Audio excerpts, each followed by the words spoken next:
नमस्कार, जय हिंद दोस्तों बीएसएससी जो आपका प्रैक्टिस सेट निकाला गया है, नया प्रैक्टिस सेट, और ये आपका रुक्मिणी प्रकाशन का है। आप यहाँ पे देख सकते हैं वॉल्यूम 1 हमारा प्रैक्टिस सेट है। देखिए जितना भी आपका बीएसएससी का एग्जाम हुआ है आप यहाँ पे देख सकते हैं दोस्तों। इसमें आपका 2011 से लेकर के 2022 तक जितना भी आपका बीएसएससी का एग्जाम हुआ है सब आपको इसमें पेपर देखने को मिल जाएगा। इसमें आपका 12 प्रैक्टिस सेट दिया गया है। आज हम देखेंगे इसका सेट नंबर 4। इसके पहले का हमने जो है 3 सेट ऑलरेडी अपलोड कर दिया है, ठीक है। तो आप सभी लोग को हम सेट नंबर 4 दिखा देते हैं। आप यहाँ पे देख सकते हैं ये आपका सेट नंबर 4 है। आपका जो परीक्षा हुआ है आप यहाँ पे देख सकते हैं 23 फरवरी 2015 को जो आपका एग्जाम हुआ है उसी को हम पेपर देखने वाले हैं। चलिए वीडियो को शुरू करते हैं। तो ये रहा हमारा पेपर। देखिए बीएसएससी द्वितीय स्नातक स्तरीय प्रारंभिक परीक्षा का हल प्रश्न पत्र। देखिए अगर आप सभी लोग बिहार एसएससी यानी बीएसएससी का एग्जाम निकालना है, जितना भी आपका क्वेश्चन आपका प्रीवियस ईयर का है उसको आप ध्यान से देखिए और कोशिश कीजिए कि जहाँ जहाँ से क्वेश्चन पूछा गया है उस टॉपिक को क्लियर करते चलिए, ठीक है। और यहाँ से ही आपका क्वेश्चन जो है दोस्तों बीएसएससी का बनेगा। तो चलिए उम्मीद करेंगे कि आप इसी वीडियो को पूरा देखेंगे और जो आपका पीछे वीडियो छूट गया है आप उसको देखने का प्रयास कीजिए ताकि वहाँ से आपका कंप्लीट हो जाए। देखिए पहला हमारा है ग्रेबियल गार्सिया मार्केज की मृत्यु 17/4/2014 को हुआ। वे कौन थे? वह कौन थे दोस्तों? तो नोबेल पुरस्कार प्राप्त साहित्यकार थे। यानी आंसर हमारा जो है पहले का बी सही आंसर हो जाएगा। इन्हें 1982 में साहित्य का नोबेल पुरस्कार दोस्तों दिया गया था। अगला हमारा प्रश्न है कि वर्ष 2014 में विमंडल महिला एकल खिताब जो है किसने जीता है? विमंडलन जो आपका महिला एकल खिताब है किसने जीता है? तो इसका आंसर हमारा हो जाएगा ऑप्शन नंबर डी हो जाएगा, पेट्रा क्वितोवा हो जाएगा। पेट्रा क्वितोवा ऑप्शन नंबर हमारा जो है दूसरे का डी हो जाएगा। अगर हम बात करते हैं पेट्रा क्वितोवा तो चेक गणराज्य की निवासी हैं। नेक्स्ट क्वेश्चन है क्वेश्चन नंबर 3। निम्नलिखित में से कौन सा युग्म जो है सही नहीं है? कौन सा हमारा युग्म इसमें गलत है? देखिए दक्षिण अफ्रीका जो है आपका जोहान्सबर्ग दोस्तों यही हमारा जो है गलत हो जाएगा।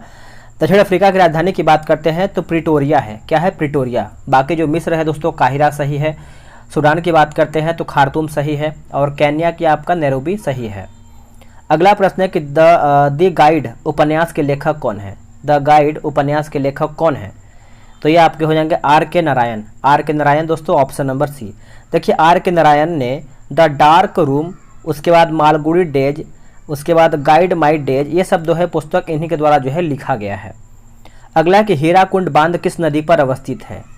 देखिए हीराकुंड बांध की बात करते हैं तो ये आपको महानदी पर देखने को मिलता है। ऑप्शन नंबर हमारा यहाँ पे डी सही आंसर हो जाएगा।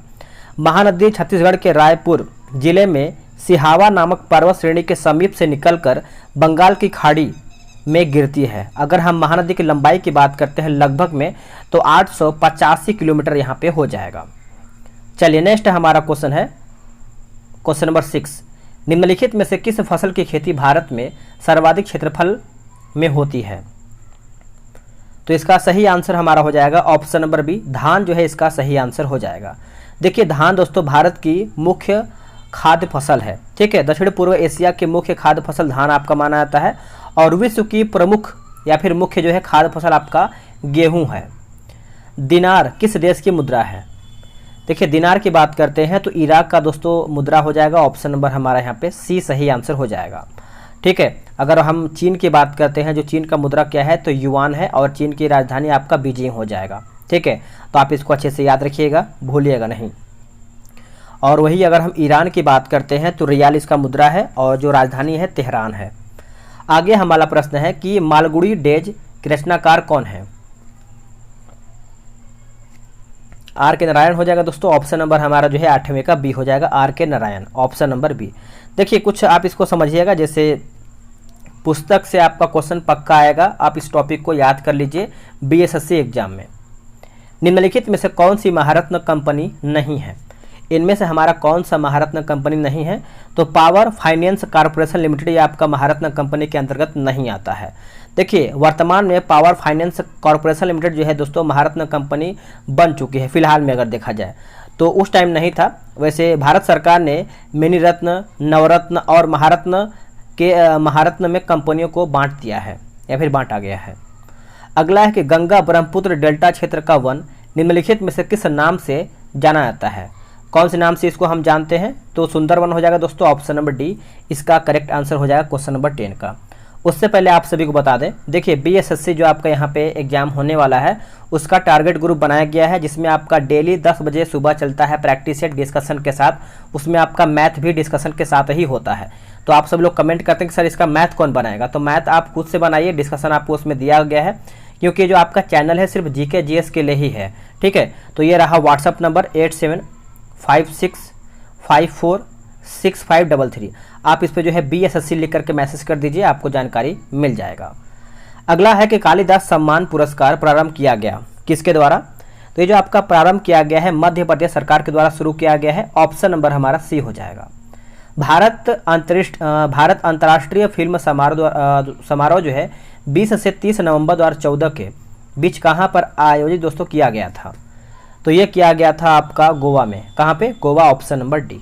पंचतंत्र के रचनाकार कौन है, तो सभी को पता ही होगा, जो कि विष्णु शर्मा है। ऑप्शन नंबर हमारा बी हो जाएगा। वही अगर हम बात कर लेते हैं चाणक्य के बारे में तो अर्थशास्त्र हो जाएगा। ठीक है, चलिए नेक्स्ट हमारा क्वेश्चन है कि बर्मा ब्रिटिश भारत से कब अलग हुआ है। बर्मा जो है ब्रिटिश भारत से कब अलग हुआ है, तो इसका सही आंसर हो जाएगा 1935 में, वर्ष 1935, ऑप्शन नंबर सी। देखिए बर्मा और अंग्रेज के बीच तीसरा युद्ध हुआ, अंततः इसे लॉर्ड डफरिन के काल में मिला लिया गया है। पटना उच्च न्यायालय की स्थापना कब हुआ था, देखिए पटना उच्च न्यायालय की बात कर लेते हैं तो वर्ष 1916 में हुआ है दोस्तों। ऑप्शन नंबर हमारा यहाँ पे क्या हो जाएगा, डी सही आंसर हो जाएगा। पटना उच्च न्यायालय का प्रथम मुख्य न्यायाधीश की बात करते हैं तो सर एडवर्ड एस चैम्स चामियार थे। ठीक है, सर्वेंट ऑफ इंडिया सोसाइटी की स्थापना जो है किसने किया था। अगर हम सर्वेंट ऑफ इंडिया सोसाइटी की बात कर लेते हैं तो गोपाल कृष्ण गोखले हो जाएंगे, जो कि ऑप्शन के अकॉर्डिंग हमारा यहाँ पे ए सही उत्तर हो जाएगा। ये स्थापना हुआ कब था, तो याद रखिएगा 1905 में जो है इसका स्थापना हुआ था। भारत का अनुमानित रक्षा खर्च पूछ रहा है, रक्षा खर्च, तो इसका आंसर हमारा हो जाएगा सकल घरेलू उत्पाद का 2.5% हो जाएगा। ऑप्शन नंबर हमारा यहाँ पे 17 का ए हो जाएगा। देखिए भारत का रक्षा बजट जो है यूएसए और चीन के बाद सबसे बड़ा रक्षा बजट है।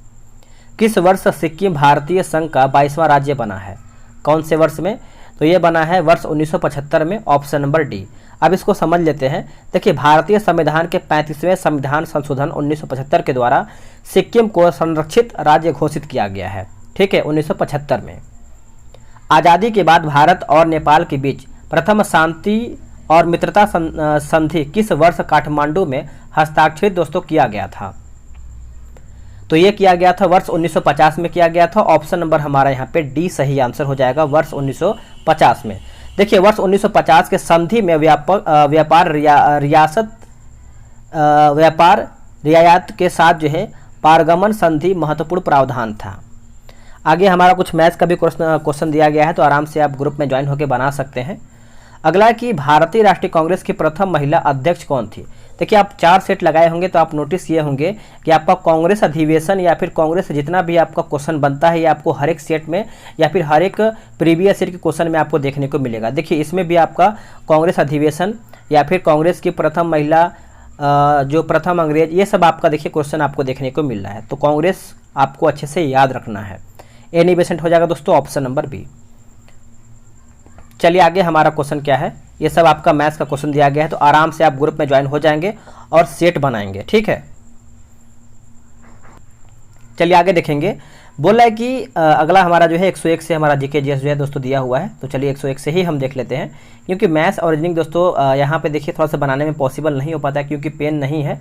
ठीक है, निम्नलिखित में से कौन विटामिन ए का सर्वोत्तम स्रोत है। देखिए विटामिन ए की बात कर लेते हैं तो गाजर दोस्तों जो है हमारा सर्वोत्तम स्रोत माना जाता है। ऑप्शन नंबर हमारा ए हो जाएगा। देखिए गाजर में कैरोटीन पाया जाता है, गाजर में कैरोटीन पाया जाता है, आप इसको अच्छे से याद रखेंगे। अगर हम विटामिन B1 की बात करते हैं तो विटामिन B1 को थायमिन कहते हैं। क्या कहते हैं, थायमिन। भारत में जंगली गधे यानी घोड़े खुर निम्नलिखित में से कहाँ पर पाए जाते हैं, तो ये कहाँ पर देखने को मिलते हैं, तो कक्ष के रन में। ऑप्शन नंबर हमारा यहाँ पे बी सही आंसर हो जाएगा। देखिए कक्ष का रन दोस्तों कहाँ पर है, तो गुजरात में स्थित है। ये पॉइंट आप अच्छे से याद रखिएगा। और वही अगर हम बात कर लेते हैं, जैसे मानस राष्ट्रीय उद्यान कहाँ पर है, तो असम में हाथी के लिए प्रसिद्ध है। किसके लिए, हाथी के लिए। आगे है कि जब बैरोमीटर का पारा अचानक गिर जाए तो यह किसका घोतक है। दोस्तों यह किसका घोतक है, तो आंधी या फिर झंझावात की संभावना होता है। ऑप्शन नंबर जो है हमारा यहाँ पे सी सही आंसर हो जाएगा। बैरोमीटर का पाठ्यांक जब धीरे धीरे नीचे गिरता है तो वर्षा होने की संभावना होती है। अगला प्रश्न है, निम्नलिखित में से कौन बायोस्फीयर रिजर्व या फिर सुरक्षित जीवमंडल नहीं है? देखिए, इसका सही उत्तर हमारा हो जाएगा मन्नार की खाड़ी। ऑप्शन नंबर दोस्तों हमारा ए इसका सही उत्तर हो जाएगा। बाकी नीलगिरी, सुंदरवन, काजीरंगा ये सब हमारा जो है सुरक्षित जीवमंडल के अंतर्गत आता है। निम्नलिखित में से कौन पोलियो का कारण है? बताइए, इनमें से हमारा कौन पोलियो का कारण है? तो इसका आंसर हमारा हो जाएगा वायरस। वायरस से हमारा पोलियो होता है और पोलियो रोगी का रीढ़ जो से अंग प्रभावित होता है। ठीक है, और 24 अक्टूबर को पोलियो दिवस के रूप में मनाते हैं। 24 अक्टूबर को आप इच्छा से याद रखेंगे। अगला प्रश्न है कि ज्वालामुखी रिंग ऑफ फायर या फिर घेरा किस महासागर से संबंधित है? ये कौन से महासागर से संबंध रखता है? तो प्रशांत महासागर से। ऑप्शन नंबर हमारा ए सही उत्तर हो जाएगा। देखिए, ज्वालामुखी क्रिया पृथ्वी के आंतरिक हलचल यानी गैस से होता है और ज्वालामुखी के विस्फोट से जलवाष्प, गैस, मैग्मा आदि निकलता है। अगला है कि एलिसा जांच किस रोग की पहचान करती है? एलिसा जांच, अगर हम एलिसा जांच की बात कर लेते हैं तो एड्स। दोस्तों एलिसा टेस्ट जो होता है टेस्ट, इससे एड्स का पता चलता है। ठीक है, तो आंसर हमारा यहाँ पे डी सही आंसर हो जाएगा। अगला है कि अंगोरा ऊन किस पशु से प्राप्त किया जाता है? अंगोरा ऊन, देखिए अब समझिएगा कि अंगोरा ऊन दोस्तों हमारा खरगोश से प्राप्त होता है। ऑप्शन नंबर हमारा ए हो जाएगा। वही अगर हम बात करते हैं मेरियो ऊन, तो ऑस्ट्रेलिया का विश्व विख्यात ऊन है और मेरियो ऊन का ऑस्ट्रेलिया सर्वाधिक निर्यात करता है। ठीक है, आगे हमारा क्वेश्चन क्या है, जैसे क्वेश्चन नंबर 109 बोला कि सबसे अधिक प्याज उत्पादन करने वाला राज्य हमारा कौन सा है? अगर हम सबसे अधिक की बात करते हैं तो महाराष्ट्र हो जाएगा। Option number C. देखिए, प्याज में सल्फर गंधक पाया जाता है। प्याज जो है दोस्तों लिलियेसी कुल का पौधा होता है। प्याज का शुष्क जो है आपका यानी सल्क जो होता है, कंद हम खाते हैं, यानी कंद वाला जो हिस्सा है हम उसको खाते हैं, बीच वाला हिस्सा। निम्नलिखित में से कौन सा ब्लड ग्रुप जो है सर्वव्यापक ग्रहणता जो है रखता है? आंसर हमारा हो जाएगा option number C A B हो जाएगा। Blood group A B, option number हमारा सी सही उत्तर हो जाएगा। नेक्स्ट हमारा प्रश्न है, निम्नलिखित में से कौन सा खाद्य स्रोत जो है लोहे का सर्वोत्तम स्रोत है? तो लोहे का सबसे सर्वोत्तम स्रोत माना जाता है आपका सेव। Option number A. देखिए, चावल, गेहूं कार्बोहाइड्रेट का अच्छा स्रोत माना जाता है और वही अगर हम बात करते हैं नारंगी, विटामिन सी का अच्छा स्रोत होता है। ठीक है, जो नारंगी दिया गया है विटामिन सी का अच्छा स्रोत होता है। कि एक लोहे की गेंद पारद या फिर मरकरी से भरी बाल्टी में गिराई जाती है तो क्या होता है? आंसर हमारा हो जाएगा यह पारे या फिर पारद की सतह पर तैरेगी।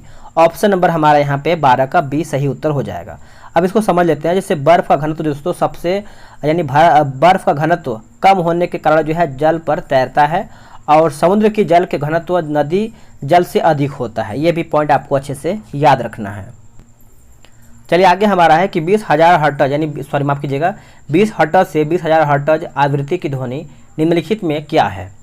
तो इनमें से पूछ रहा है क्या है दोस्तों? तो श्रव्य या फिर ऑडिबल ध्वनि हो जाएगा। ऑप्शन नंबर हमारा जो है 13 का डी सही आंसर हो जाएगा। और देखिए, अगर हम बात करते हैं जैसे जो 20,000 यानी 20 हर्ट्ज से कम की आवृत्ति को हम क्या कहते हैं? अवश्रव्य तरंग कहते हैं। 20,000 हर्ट्ज से अधिक आवृत्ति को हम पराश्रव्य तरंग कहते हैं। ठीक है, आप इसको अच्छे से याद रखिएगा। अगला है कि 3 तत्व जिनका उपयोग रासायनिक उर्वरकों में सर्वाधिक होता है। तो ये आपका हो जाएगा नाइट्रोजन, पोटेशियम और phosphorus. Nitrogen, potassium, phosphorus. Option number हमारा यहाँ पे बी सही हो जाएगा। चलिए आगे हमारा है कि दही का खट्टापन निम्नलिखित के कारण होता है, यानी किसके कारण दोस्तों हमारा दही का खट्टापन होता है? देखिए, इसका सही उत्तर हमारा जो है 15 का हो जाएगा लैक्टिक एसिड। लैक्टिक एसिड हो जाएगा दोस्तों ऑप्शन नंबर बी। अब नींबू की बात कर लेते हैं। तो नींबू में दोस्तों साइट्रिक अम्ल पाया जाता है और इमली में टार्ट्रिक अम्ल देखने को मिलता है। और वही अगर हम बात कर लेते हैं संतरा में, तो साइट्रिक अम्ल दोस्तों यहाँ पे यानी साइट्रिक एसिड देखने को मिलता है। डेसिबल का प्रयोग निम्नलिखित में से किसके मापन के लिए होता है? डेसिबल का प्रयोग, देखिए डेसिबल की बात करते हैं तो ध्वनि की तीव्रता हो जाएगा। ऑप्शन नंबर हमारा सी हो जाएगा।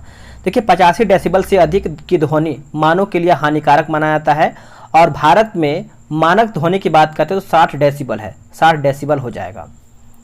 वायुमंडल में ट्रोपोस्फियर के ऊपर कौन सी परत जो है पाई जाती है?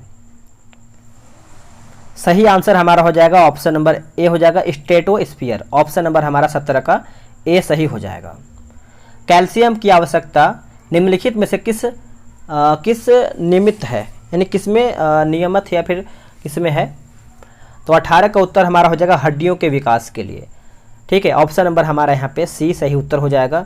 देखिए हड्डियों में कैल्शियम के अतिरिक्त फास्फोरस अधिक मात्रा में पाया जाता है और पोटेशियम नाइट्रेट का प्रयोग दोस्तों बारूद बनाने में होता है। निम्नलिखित में से कौन सा विटामिन जो है जल में घुलनशील होता है? देखिए BC, विटामिन B, C जल में घुलनशील है, बाकी सब वसा में होता है। तो B और C देखिए कहाँ पर दिया गया है, ऑप्शन में आप देखेंगे तो हमारा जो है ऑप्शन नंबर डी में दोस्तों विटामिन C दिया गया है। देखिए विटामिन B और C ये सब हमारा जो है जल में घुलनशील है, बाकी इसको छोड़ करके सब हमारा वसा में घुलनशील है। तो आप इसको अच्छे से याद रखिएगा, भूलिएगा नहीं। बिहार पंचायती राज अधिनियम 2006 में 2 ग्राम सभा की बैठकों के बीच अधिकतम कितनी अवधि जो है निर्धारित है? अधिकतम कितनी अवधि दोस्तों यहाँ पे निर्धारित किया गया है? तो यह आपका हो जाएगा 3 महीना। ऑप्शन नंबर हमारा 20 का सी सही उत्तर हो जाएगा। देखिए लोकसभा या फिर विधानसभा की 2 बैठकों की अधिकतम जो अवधि होता है ये आपका 6 महीना होता है। कितना दोस्तों? 6 महीना होता है। आप इसको अच्छे से नोट कीजिएगा। वही अगर हम बात करते हैं जैसे हमारा जो अनुच्छेद 40 होता है, इसके अधीन राज्य ग्राम सभा या फिर गठन कर उसे अधिकार की शक्ति प्रदान करता है। ठीक है, अगला हमारा क्वेश्चन है दोस्तों, यहाँ पे मिलान करके बताना है कॉलम X और कॉलम Y को। चलिए मिला लेते हैं। अगर हम कृष्णा की बात करते हैं तो ये आपका हो जाएगा महाबलेश्वर हो जाएगा, गोदावरी आपका हो जाएगा नासिक, ब्रह्मपुत्र का आपका हो जाएगा सांगपो और नर्मदा का आपका हो जाएगा अमरकंटक। तो आंसर हमारा दोस्तों यहाँ पे क्या होगा? ऑप्शन यहाँ पे हमारा ए सही उत्तर हो जाएगा, ऑप्शन नंबर ए। चलिए नेक्स्ट हमारा क्वेश्चन क्या है, बोला है कि अपील की सुनवाई में ग्राम कचहरी में न्यूनतम पंचों की गणपूर्ति नियमतः क्या होनी चाहिए? नियमतः अगर हम देखें क्या होनी चाहिए तो 7 होना चाहिए दोस्तों, 7। ऑप्शन नंबर हमारा यहाँ पे बी हो जाएगा। देखिए लोकसभा और विधानसभा में गणपूर्ति के लिए कुल सदस्यों का 10% होना आवश्यक होता है। कोरम के अभाव में अगर दिखाए तो कोई वैध कार्य नहीं हो सकता है। अगला है कि ग्राम सभा एक या अधिक संख्या में निगरानी समिति का गठन कर सकती है। इस समिति का गठन किनसे किया जा सकता है? तो इसका आंसर हमारा हो जाएगा ऐसे व्यक्तियों से जो ग्राम पंचायत के सदस्य न हो। ऑप्शन नंबर हमारा यहाँ पे 23 का डी हो जाएगा। अगला है ग्राम पंचायत के चुने हुए सदस्य उप मुखिया का चुनाव करते हैं। उप मुखिया के निर्वाचन के संदर्भ में निम्नलिखित में से कौन सा वक्तव्य जो है सही नहीं है, यानी कौन हमारा इसमें गलत है? गलत की बात करते हैं तो उप मुखिया के चुनाव में मुखिया मतदाता होता है, जो कि ये गलत हो जाएगा, मतदाता नहीं होता है। बाकी निर्वाचन में मतों की बराबरी की स्थिति में विजेता का निर्णय जो है लॉटरी द्वारा होता है। राज्य निर्वाचन आयोग के क्या लिखा गया, पर्यवेक्षण एवं नियंत्रण में ग्राम पंचायत अपनी पहली बैठक में उप मुखिया का चुनाव करेगा। उप मुखिया के निर्वाचन में मुखिया मतदाता नहीं होगा। ठीक है, वही आपका ऑप्शन नंबर ए में था। बोला कि मुखिया स्व हस्ताक्षरित आवेदन देकर अपने पद का परित्याग कर सकता है। बिहार पंचायती राज अधिनियम 2006 के अंतर्गत उसे अपना आवेदन किसे प्रेषित करना होता है या फिर किसे करना होगा? आंसर हो जाएगा जिला पंचायती राज पदाधिकारी। ऑप्शन नंबर हमारा जो है 25 का डी करेक्ट आंसर हो जाएगा। भारतीय संविधान का कौन सा प्रावधान दल बदल निरोध से संबंध रखता है? आंसर हो जाएगा 10वीं अनुसूची। ऑप्शन नंबर हमारा यहाँ पे बी हो जाएगा। अब देखिए 10वीं अनुसूची की बात करते हैं तो ये आपका किससे संबंध रखता है?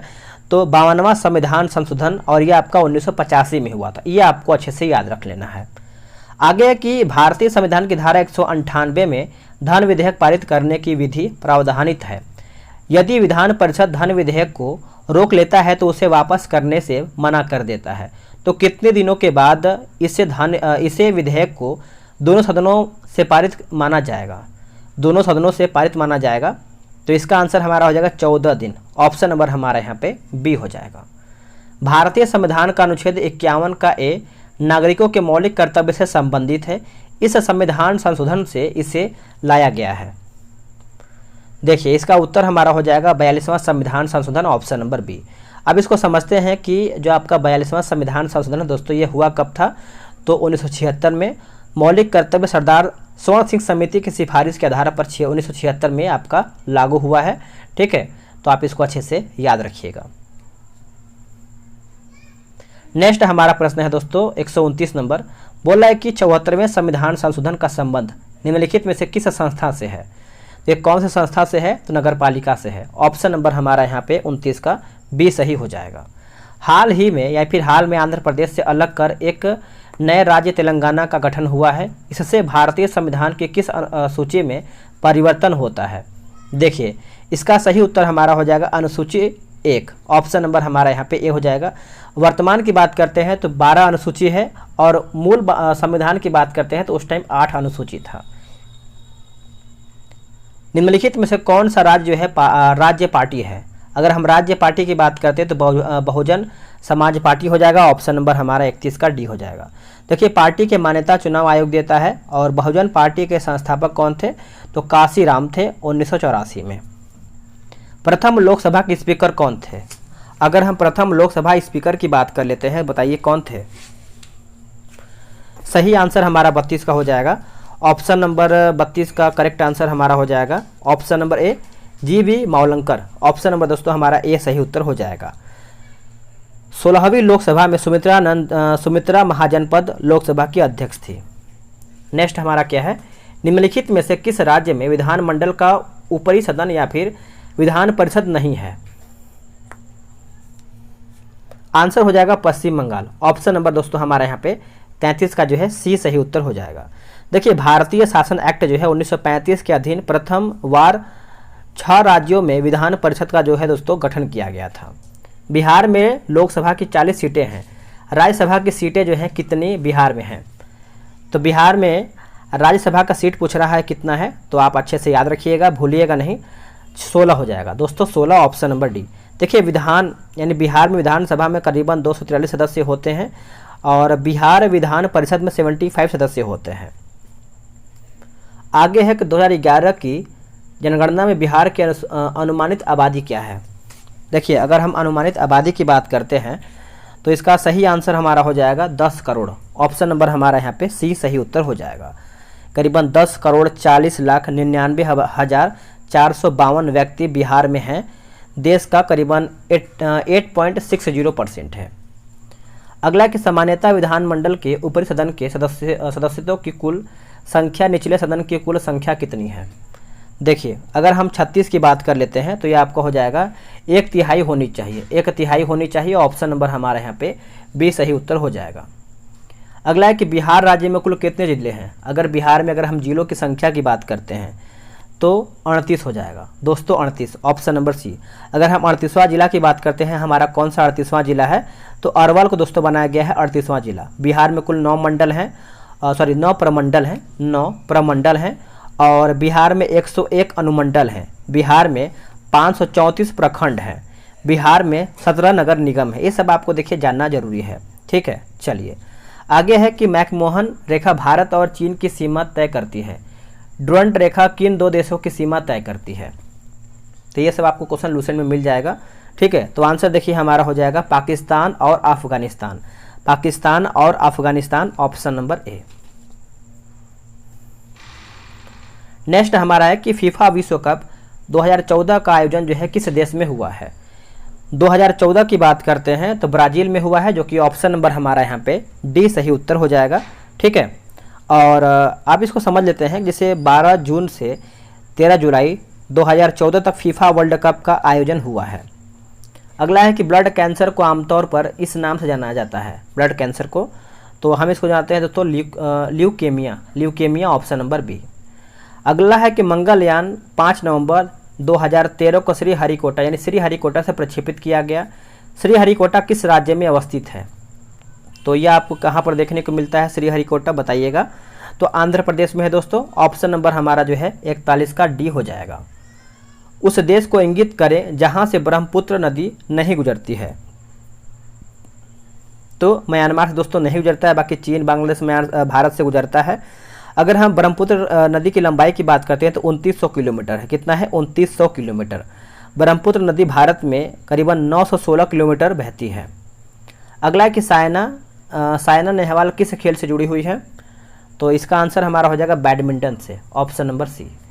अगला प्रश्न है किनन स्टेडियम किस शहर में अवस्थित है? किनन स्टेडियम तो ये आपको देखने को मिलता है जमशेदपुर में दोस्तों, जमशेदपुर ऑप्शन नंबर डी। और जमशेदपुर कहाँ पर है बताइएगा? तो ये आपको झारखंड में देखने को मिलता है। अगला कि फिजी की राजधानी कौन सी है। अगर हम फिजी की बात करते हैं तो ये आपका हो जाएगा सूबा। सूबा हो जाएगा दोस्तों, ऑप्शन नंबर 45 का ये हो जाएगा। फिजी प्रशांत महासागर में अवस्थित है। फिजी में भारतीय मूल की जनसंख्या दोस्तों अधिक है। नेक्स्ट हमारा प्रश्न है कि शूद्रक ने मृच्छकटिकम नामक प्रसिद्ध नाटक की रचना की जो संस्कृत भाषा में थी। मृच्छकटिकम का अर्थ क्या होता है। देखिए, अगर हम मृच्छकटिकम की बात करते हैं तो मिट्टी की छोटी गाड़ी, मिट्टी की छोटी गाड़ी ऑप्शन नंबर हमारा यहाँ पे बी सही उत्तर हो जाएगा। कुचिपुड़ी किस प्रदेश का लोक नृत्य है। देखिए, कुचिपुड़ी आप सभी को पता ही होगा आंध्र प्रदेश का है दोस्तों, आंध्र प्रदेश का। वही अगर हम बात करते हैं तमिलनाडु का तो भारतनाट्यम जो है हमारा तमिलनाडु का है। और एक हमारा जो फेमस होता है जैसे मणिपुर का मणिपुरी हो जाएगा, ओडिसी का हमारा उड़ीसा हो जाएगा, और कथकली और मोहिनीअट्टम दोस्तों केरला का है। ठीक है, चलिए नेक्स्ट हमारा है निम्नलिखित पुस्तकों में से कौन सी पुस्तक मुंशी प्रेमचंद्र द्वारा जो है लिखित नहीं है। तो लिखित नहीं है तो गोरा। अब देखिए गोरा किसका है दोस्तों, तो रविन्द्रनाथ टैगोर की पुस्तक है। गोरा रविन्द्रनाथ टैगोर का ही है। बाकी अगर हम बात कर लेते हैं जैसे यहाँ पे दिया गया है मुंशी प्रेमचंद का, तो गोदान प्रेमचंद की श्रेष्ठतम कृति माना जाता है। ठीक है, वर्ष 2014 में 14 के लिए भारत रत्न पुरस्कार निम्नलिखित में से किन्हें मिला है। तो ये मिला है SR तेंदुलकर और प्रोफेसर CNR राव को मिला है। ठीक है, सचिन तेंदुलकर को। अगला हमारा दोस्तों क्या बोला है, जैसे 50 नंबर क्या है, बोला कि Bhopal a prayer for rain A film है जो हाल में प्रदर्शित हुई और औद्योगिक दुर्घटना पर आधारित है। 3 दिसंबर 1984 को भोपाल में कौन सी गैस का रिसाव वास्तव में हुआ था। भोपाल से संबंध आपका है जो गैस रिसाव हुआ था, तो ये आपको हो जाएगा मिथाइल आइसोसाइनेट हो जाएगा दोस्तों, मिथाइल आइसोसाइनेट। ऑप्शन नंबर हमारा यहाँ पे सी हो जाएगा। ठीक है, तो यहीं पर देखिए हमारा जो है क्वेश्चन समाप्त हो जाता है। अब आप सब लोग कमेंट कीजिएगा कि 75 देखिए हमारा क्वेश्चन होता है जीके जीएस का, प्लस 75 हमारा मैथ और रीजनिंग मिला के हमारा 150 क्वेश्चन होता है। आप लोगों ने जीके जीएस में कितना प्रश्न बनाया है, और अगर टारगेट ग्रुप में आप ज्वाइन होते हैं तो देखिए डिस्कशन इसमें बेहतर वे में दिया गया है। और रही बात मैथ रीजनिंग का, देखिए मैथ का भी इतना बेहतर वे में दिया गया है, तो आराम से आप ज्वाइन होकर सेट लगा सकते हैं पूरा बेहतर वे में। तो चलिए आज के लिए इतना ही। जय हिंद, वंदे मातरम। डेली सेट लगाइए और प्रैक्टिस सेट करते रहिए।